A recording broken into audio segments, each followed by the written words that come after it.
करते की ज्यांच्यामुळं आज आपण या ठिकाणी, मी या ठिकाणी आहे, आपल्या सगळ्या टीचर या ठिकाणी आहेत, तुम्ही मुली आज या ठिकाणी शाळेमध्ये जे शिक्षण घेत आहात ते सगळी कृपा ही सावित्री ज्योतिबा फुले यांची, आणि त्यांचा जन्मदिवस आपण बालिका दिन म्हणून साजरा करतोय.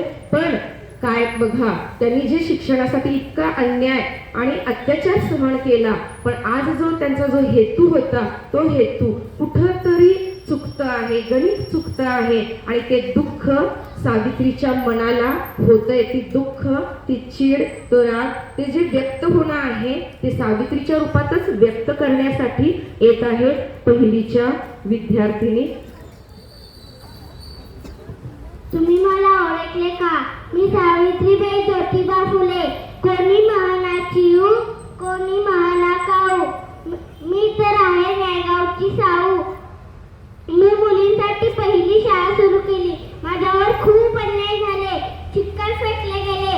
आज मुली खूप मोठ्या झाल्या, वकील झाल्या, डॉक्टर वकील झाल्या.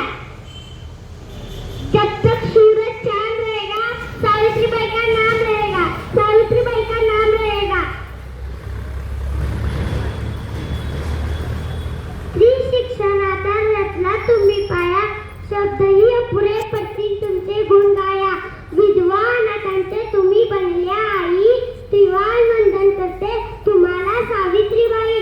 दगडाला पाहिली नाही, शिवा सापळाला पाहिली नाही, सावित्री नावाची वाघीण शेळी कधी झाली नाही.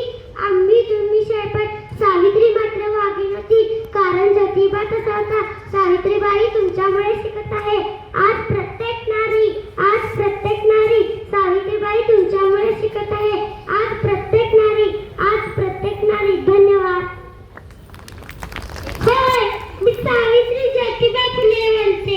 एवढी बोलली नसते, पण माझ्या विचारांचे तुम्हाला फोटोमध्ये सेव्ह केले. जमेल तेव्हा, जमेल तसे सोयीनुसार कौतुक करता.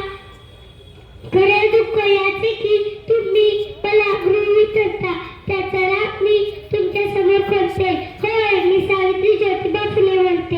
होय, मी सावित्री ज्योतिबा फुले बोलते.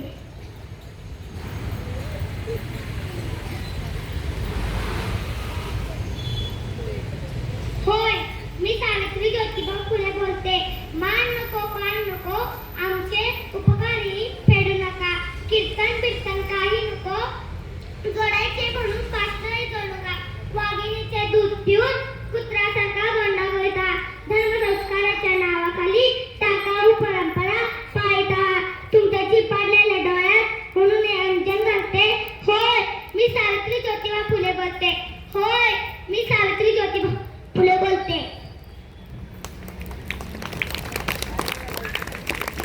होय, मी सावित्री ज्योतिबा फुले बोलते.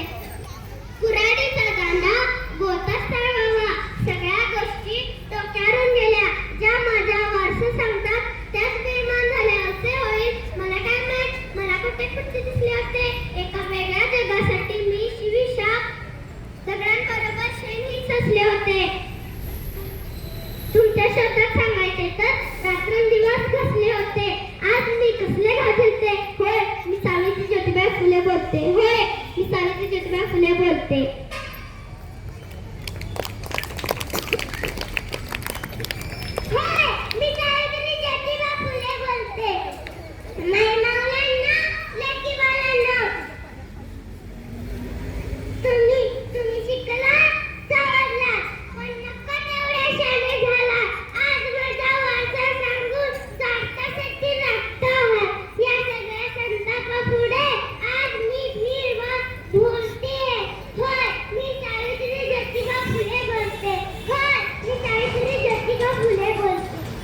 ज्योतिबापुढे अधळेपणाने माथा टेकत नाही.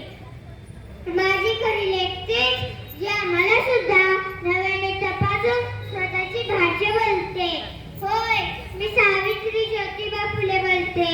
होय, मी सावित्री ज्योतिबा फुले बोलते.